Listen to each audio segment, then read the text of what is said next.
Welcome to Bible Timeline, Day 149. Today's readings are Joshua 7-8, Sirach 3, and Psalm 137. In Joshua 7, Israel faces defeat at Ai because of Achan's sin. Despite the nation's unity, one man's disobedience brings collective consequence. This chapter reminds us that holiness and integrity are essential to walk in God's victory. When sin is exposed and removed, God's favor is restored. In Joshua 8, God gives Joshua a new strategy to conquer Ai. The people obey completely, and victory follows. The covenant is renewed at Mount Ebal, where Joshua builds an altar and reads the law before all Israel, men, women, and children, reaffirming their commitment to God's word.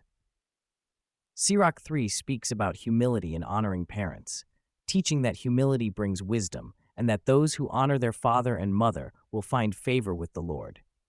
It is a timeless call to live with respect, discipline, and gentleness of spirit. Psalm 137 expresses Israel's sorrow in exile. By the rivers of Babylon, we sat and wept when we remembered Zion. It is a song of longing for God's presence and justice, born from a heart that refuses to forget his promises. Together, these passages remind us that sin separates, obedience restores, and humility exalts.